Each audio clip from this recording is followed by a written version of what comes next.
नमस्कार दोस्तों। दिल्ली में प्रदूषण के बारे में बातें हो रही है। ऐसा क्यों है कि दिल्ली में जो प्रदूषण होता है उसके बारे में बात सिर्फ सर्दियों में होती है, गर्मियों में क्यों नहीं होती? तो इसके पीछे एक सिंपल सा फिजिक्स है। अगर आप ठंडे पानी में शाही की एक बूंद डालो और गर्म पानी में शाही की एक बूंद डालो तो आपको इफेक्ट कुछ अलग अलग नजर आएगा। ठंडे पानी में शाही की बूंद धीरे डिफ्यूज होती है और गर्म पानी में शाही की बूंद तेजी से डिफ्यूज होती है। यही प्रिंसिपल अप्लाई होता है ठंडी में और गर्मियों में। ठंडियों में जो एयर पोल्यूशन हम निर्माण करते हैं, हम इंसान धरती की सतह पर रहकर जो एयर पोल्यूशन निर्माण करते हैं वो धरती के सतह के नजदीक ज्यादा समय तक रहता है। क्यों? क्योंकि ठंडी है। ठंड की वजह से डिफ्यूजन धीरे होता है और सारा वायु प्रदूषण धरती के सतह पर काफी समय तक रहता है। और गर्मियों में क्योंकि हवा थोड़ी सी गर्म होती है, डिफ्यूजन तेजी से होता है, तो गर्मियों में सारा वायु प्रदूषण जो है वो ऊपर एलिवेट होता है, काफी ऊंचाई तक एलिवेट होता है और धरती के सतह पर जमा नहीं रहता काफी देर तक। वो पूरा डिफ्यूज होके ऊपरी सतहों पर चला जाता है एटमॉस्फेयर के। तो ये सारा पोल्यूशन हमें दिखता नहीं गर्मियों के समय, लेकिन ठंडियों के समय सारा पोल्यूशन हमें दिखता है। अभी निराशाजनक बात यह है कि हम इंसान पोल्यूशन के बारे में आवाज सिर्फ तब उठाते हैं जब उसका डायरेक्ट इफेक्ट हम पर पड़ रहा हो।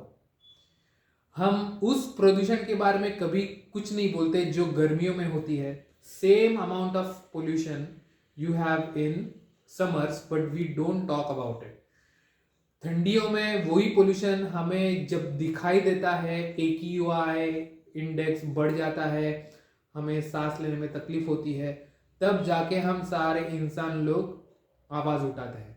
लेकिन उस पोल्यूशन के बारे में कोई कुछ नहीं बोलता जो हमारे आने वाली पीढ़ियों को होने वाली है। आप रात को अगर किसी नॉर्मल शहर में भी रहते हो तो रात को आप बाहर निकलिए, ऊपर आसमान में देखिए और जानने की कोशिश कीजिए कि कितने स्टार्स आपको दिख रहे हैं। एक समय था जब हमें आकाश में रात के समय में सैकड़ों डजन्स एंड डजन्स सितारे दिखते थे, बहुत सारे सितारे दिखते थे, मिल्की वे का पूरा एक पैच दिखता था। तो वो सारा स्टार्स अभी नहीं दिखता है। तो सिटीज में हार्डली 5-6, ज्यादा से ज्यादा 10 स्टार्स आपको दिखते हैं। वो क्यों है? क्योंकि एयर पोल्यूशन है। एयर पोल्यूशन का पूरा एक एनवलप जो है वो स्टार्स को दिखने से रोकता है। और यही जो कम स्टार्स दिखते हैं वो एक प्रकार से टेस्टिमोनी है कि एयर पोल्यूशन हमारे धरती पर ऑलरेडी है। वो सिर्फ काफी ऊंचाइयों पर है जिसका हमें डायरेक्ट इफेक्ट नहीं पड़ रहा, इसलिए अभी इस समय कोई कुछ बोल नहीं रहा। अगर ये वीडियो पसंद आया हो तो जरूर शेयर कीजिए। धन्यवाद।